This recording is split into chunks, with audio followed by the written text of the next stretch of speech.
welcome back to KAMMA. I'm Khalil Nah, Deal, man, deal.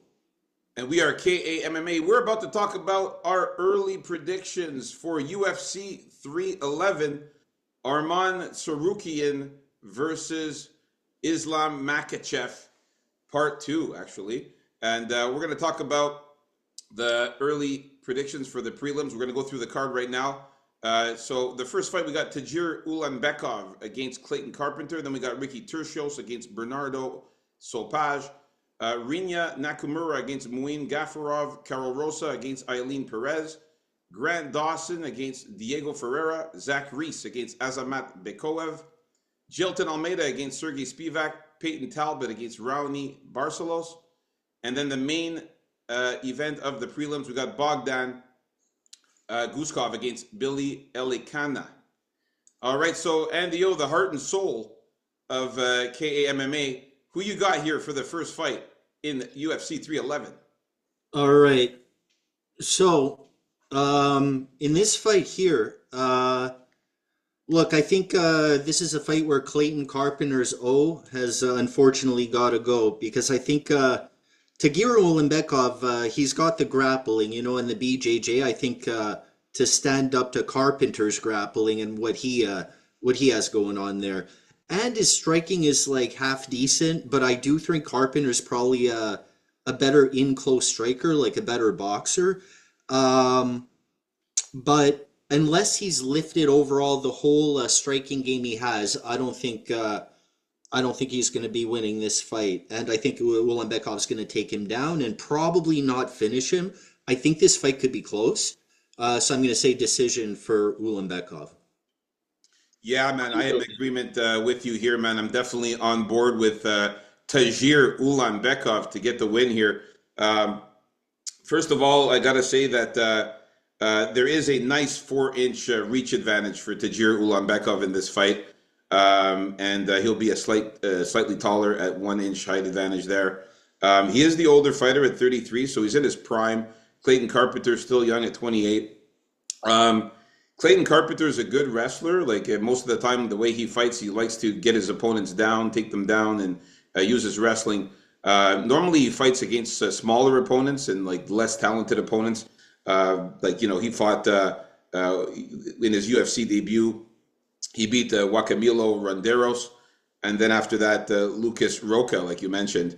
La Roca was like a real tiny guy. Exactly. So, he's fighting smaller guys there and, having his way with the takedowns. With Tagir Ulanbekov, man, who's the actual better grappler and better wrestler on the ground. Let's not forget this guy's a Dagestani here, so that's all they do in fight camp is train against the best of the best wrestlers and grapplers. He had a good fight against Cody Durden in his last fight where he actually got a rear naked choke and subbed him up. He got a sub against Nate Maness as well. He lost to Tim Elliott, but he also won a split decision against Alan Nascimento and Bruno Silva. So he's fought a lot of good opponents in the UFC. And I just think he's too much. He's going to be a little too much for Clayton Carpenter. Clayton Carpenter's good, but he's just not at the level of Tagir Ulanbekov just yet. So I'm going to pick Tagir Ulanbekov to get the win. And I think he wins by submission or decision in this one.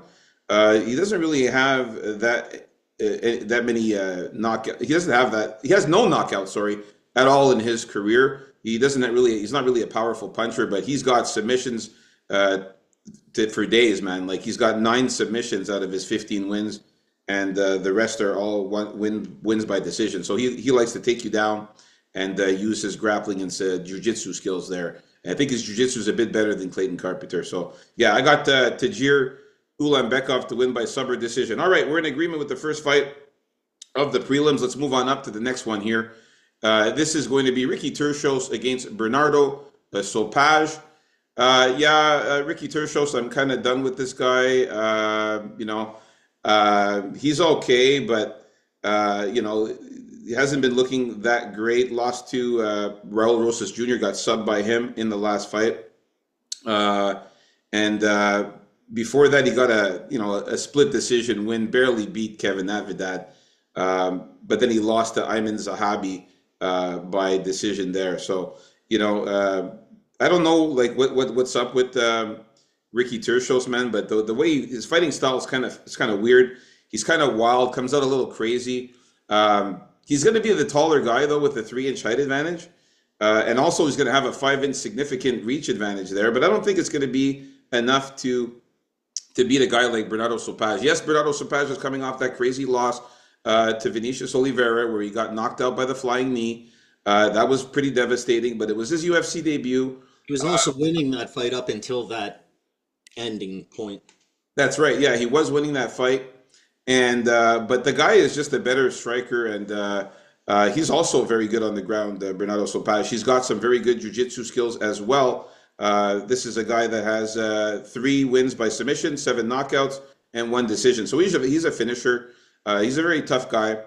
24 years old, so he's going to be much younger. I got Bernardo Sopage winning this one by KO or submission. I think he finishes Ricky Tershos in this one. Either gets a sub or knocks him out. What about you, Andio? Yeah, the way Ricky Tercios has been looking, to me, it doesn't really look like he's ever going to beat anyone again. I'm sorry to say. He's like decent everywhere, though. It looks like he tries. He probably has better overall striking in this fight. Like if you're looking at overall, and he is like halfway durable, but I think Sopage is probably better than him everywhere, and I think he'll take him down if he wants to. I think he'll do more damage on when it's on the feet if he wants to, and he does have pretty good kicks, Sopage, which I like. And the only thing about Sopage is the gas tank. Like, remember how him getting knocked out at the end of that fight that he was winning, and he got caught by that knee basically because he was running out of gas. So let's see if he's corrected that problem. But even if he starts running out of gas a little with Tercios, maybe he'll win anyway. So yeah, give me a knockout for Sopage. Nice. We're in agreement as well in this one. Let's move on up to the next fight. We got Rena Nakamura against Muin Gafarov. Who you got here, Andy? All right, here I gotta stick with Rena Nakamura on this one, man. I like this guy. I like this guy's crisp, fast, fluid striking. To me, Muin Gafarov, I never thought this guy was that good. Like, he's like one of those sloppy fighters. If you can bunch him up, take this guy to the clean side or the middle side or the sloppy side, I'd actually put this guy in the sloppy side. And he kind of strikes that way, but I'll give him a break on that because he uses his striking to get in on people to take them down. But that's where I think Regnat's just going to be too fast for him. He's going to be able to move from side to side, avoid those simple takedowns, and piece him on the feet. That's what I think is going to happen. So give me knockout or decision for Nakamura. Yeah, man. I'm also in agreement, man. I like Rena Nakamura in this one here. Rena Nakamura, very, very good grappler, very good wrestler as well, man. This guy, he's very good at takedowns.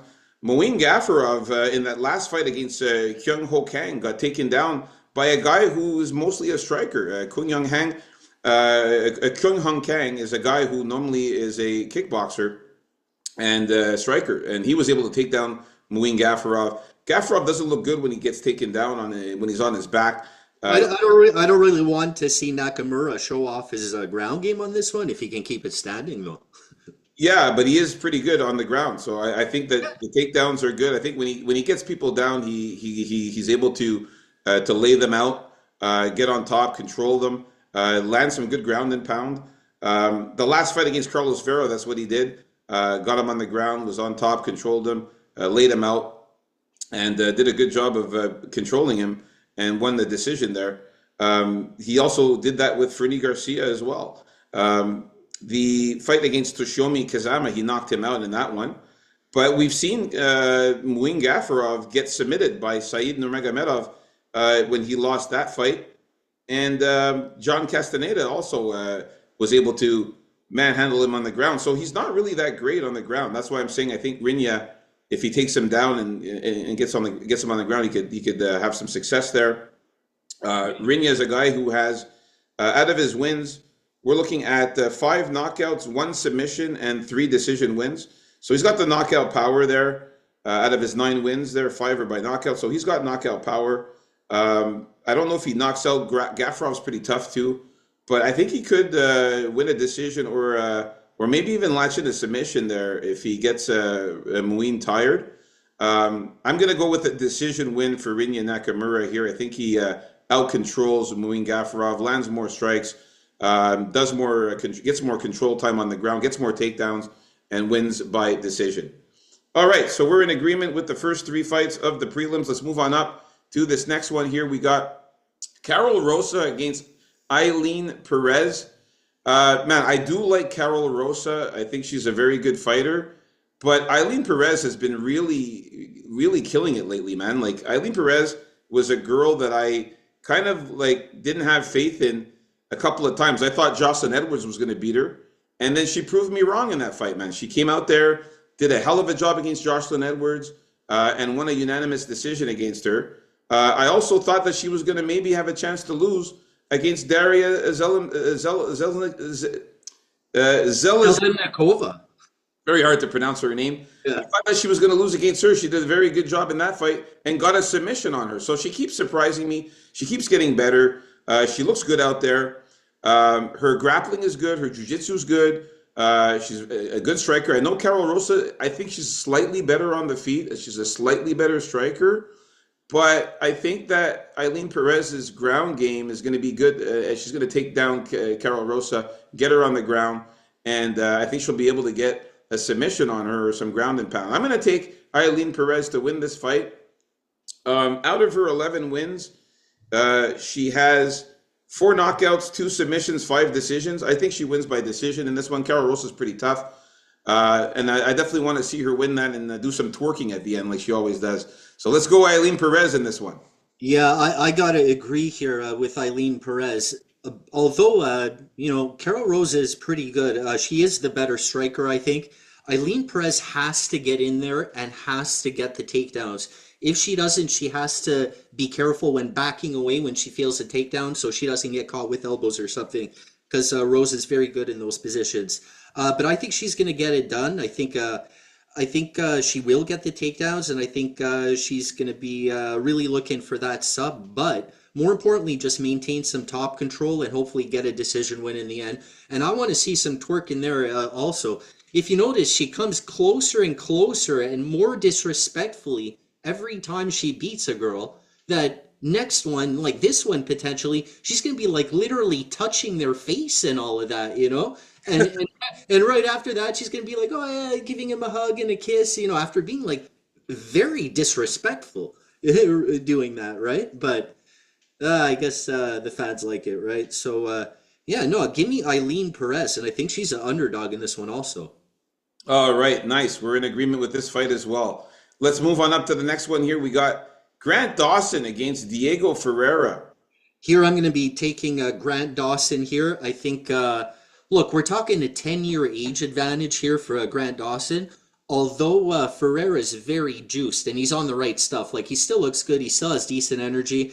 But with Dawson, man, it's his top control game. It's his strength on top, and which is one of his strengths, right? And we're talking about a guy that loves to be on his back and loves to get taken down and loves to be on the bottom and loves to fish for submissions. And I don't think Dawson is going to allow that to happen. He's too strong there.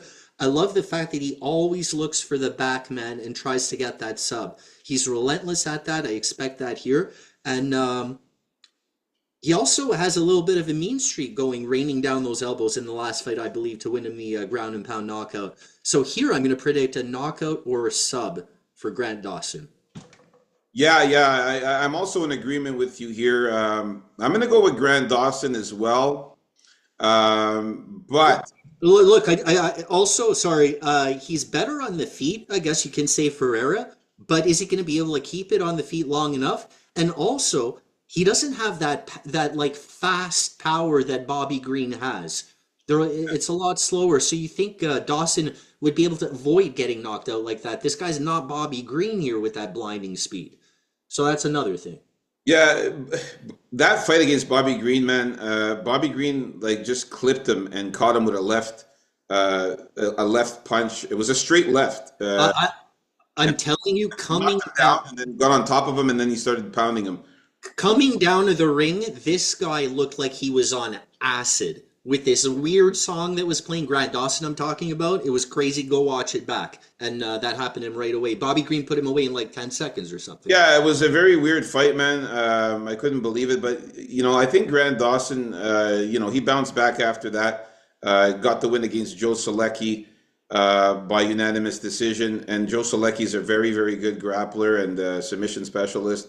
But we saw he's not that great. He lost last week. Rafa Garcia, he managed to knock him out. Grant Dawson knocked out Rafa Garcia in the last fight. But yeah, man, the 10-year age difference is significant there. Although Diego Ferreira at 40 years old is fighting really amazing. This guy though, Diego Ferreira, is pretty good also on the ground. He's not a slouch on the ground at all.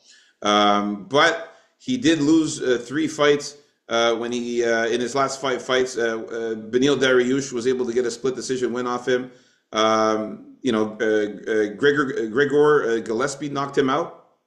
And Matthias. Oh, we're talking about a long time ago here. I don't remember the last time I saw Gillespie fight. When was that? A long time ago. It was 3 years ago.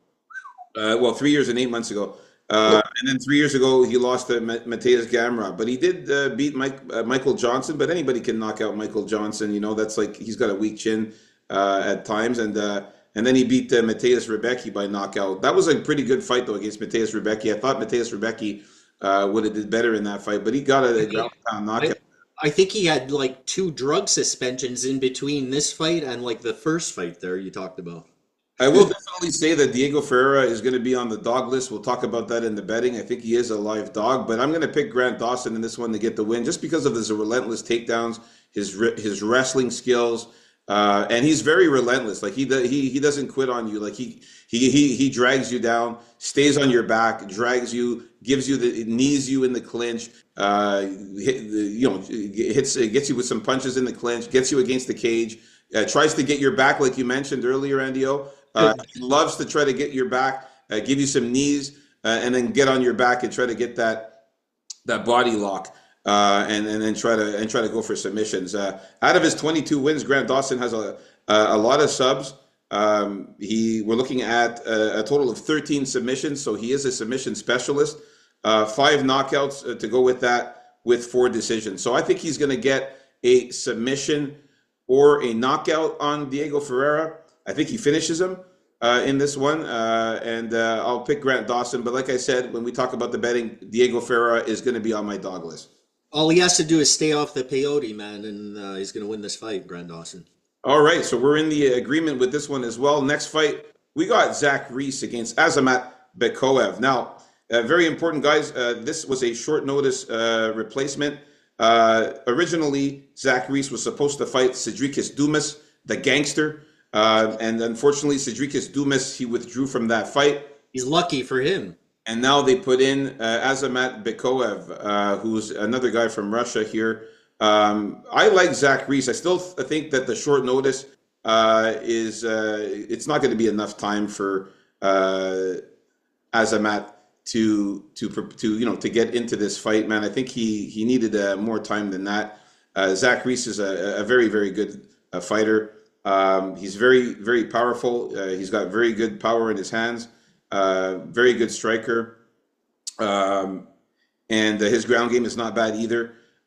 He managed to get a unanimous decision win over Jose Medina, and also knocked out Julian Marquez. Julian Marquez is another big finisher who was able to knock him out. So yeah, but before that, he got slammed on his head by our boy. That was a weird one against Cody Brundage there, where Zach Reese tried to go for a submission, and then what happened was Cody Brundage got a hold of his arm, picked him up, slammed him on the ground.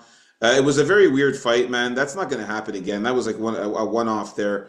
What I like about this fight, though, we're talking a significant 4-inch height advantage for Zach Reese and a significant 5-inch reach advantage for Zach Reese. So that for those reasons, I like him getting the win here.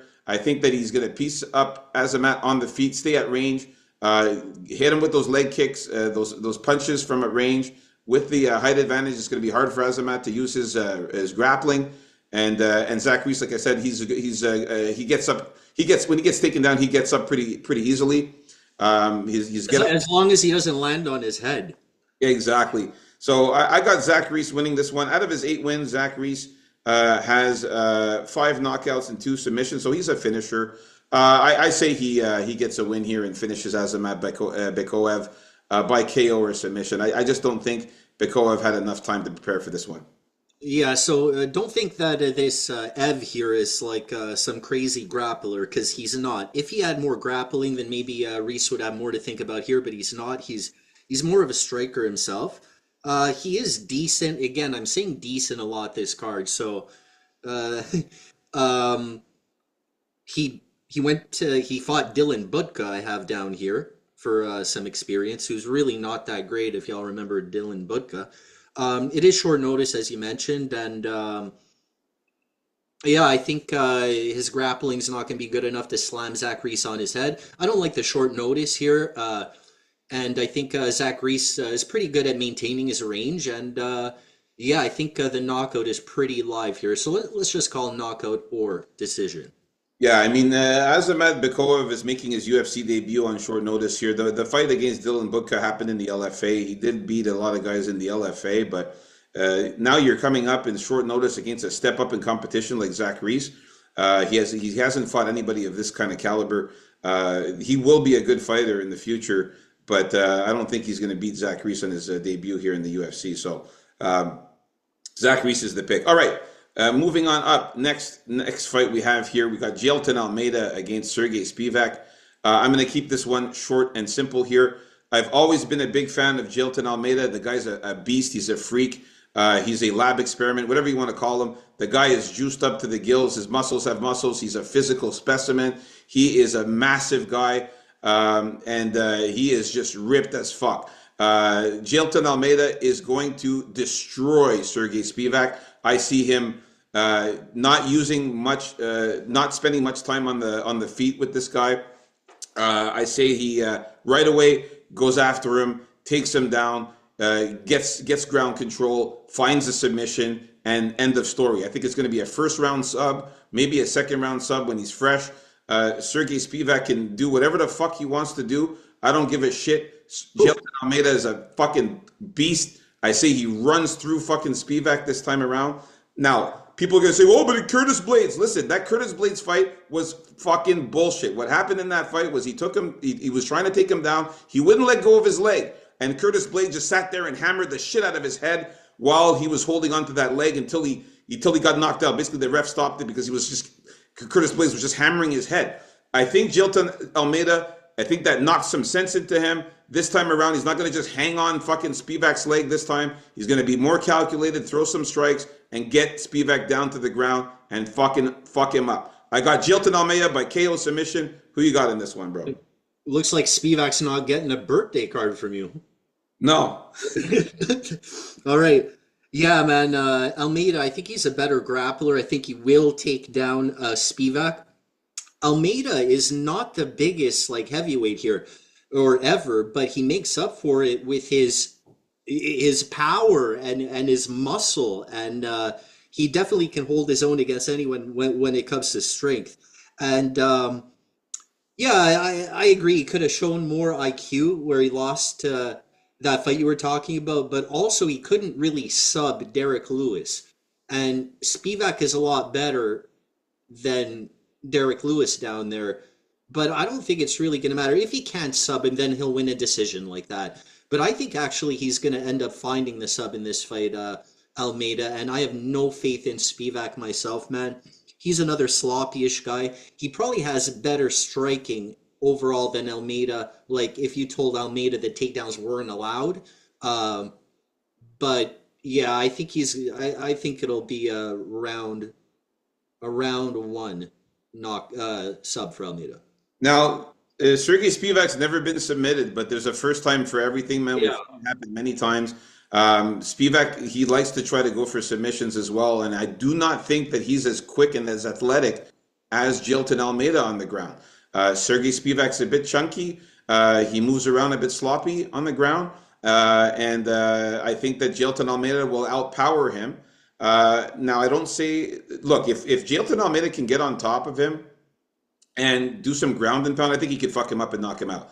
But I really do think that he'll find a way to get a submission on Spivak and get the win here, man. I have faith in Jilton Almeida to get the win here by KO or submission, and that's that. All right, so we're in agreement. We both got Jilton Almeida. Nice. We're in agreement with all of the fights so far in the prelims. Let's get to this next one here. We got Payton Talbot against Ronnie Barcelos. All right, so not too long on this one either. I gotta go with Payton Talbot here. It's a sick favorite on this card, but I think with Dukas, man, his striking is just great. He has great timing. He has power. He has slickness there. Defensively, I think he'd be working on the takedown defense, right? A guy like this, number one, work on your takedown defense, not even necessarily too much down there. Just stop those takedowns. And Barcelos, man, his last fight, it looked like he was half dead, and he was so happy that he won that fight, man. But he's up there. We've been saying he's getting up there and past his prime, his past 8 fights. And that doesn't get any different here. The age gap is just too much. It's going to be a nice win for Payton Talbot because people have respect for Barcelos' name. But I don't think Barcelos has the cardio to keep on going for takedowns constantly, even if they were working. So, yeah, give me Talbot to piece him up. Let's go knockout. Yeah, we've discussed this a few times where it's at some point there comes a time when a fighter starts going downhill. And starts going on the way down, and this is where we start to realize that Ronnie Barcelos is not the guy he used to be. Now, he used to be an amazing fighter, used to be really good, but we saw that in the last fight there where he struggled to get the win against Christian Quinones. He did struggle immensely, and man, Quinones was messing up in that fight. He really should have won, right? And you remember how happy Barcelos? I thought he should have retired right there and then. Yeah, and don't forget that before that, Kyler Phillips beat him by unanimous decision.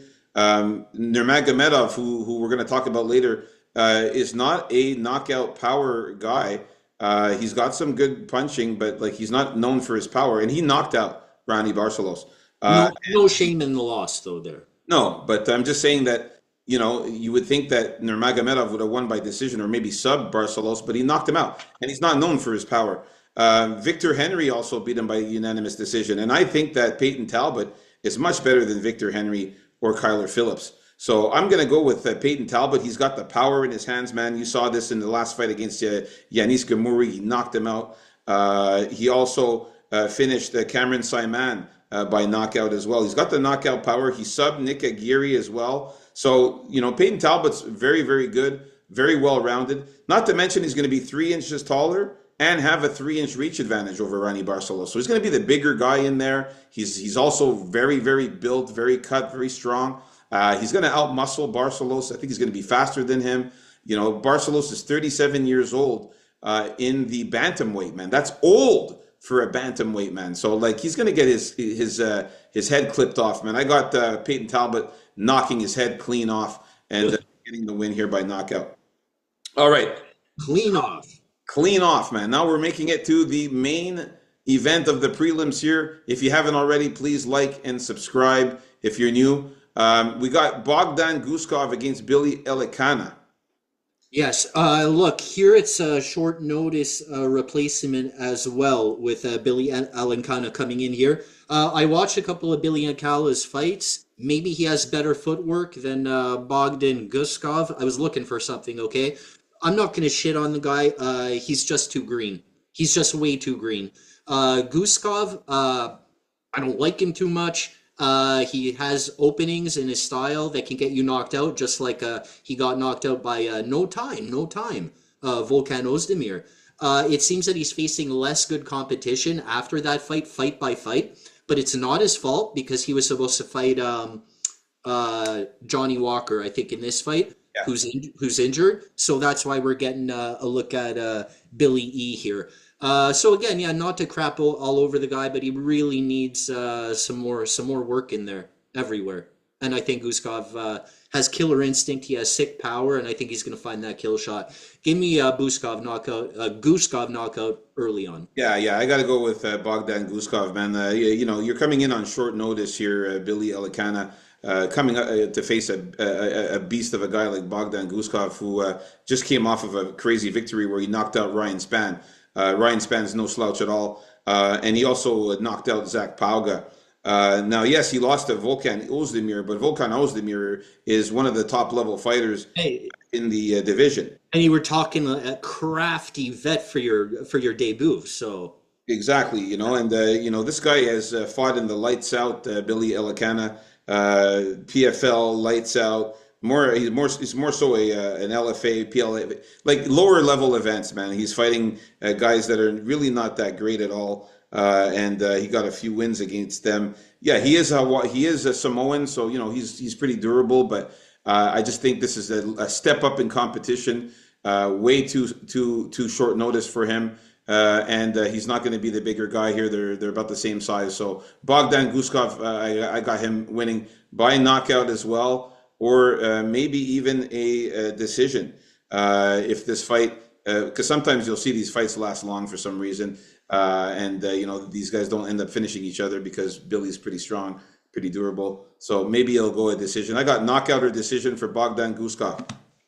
So we're in agreement with all of the fights in the prelims this time around. I love that. Most of the time with me and NDO, we're in agreement with all of the fights. That's when we start making some money. So stay tuned, folks, for our early predictions for the main card coming up next. and like and subscribe, folks.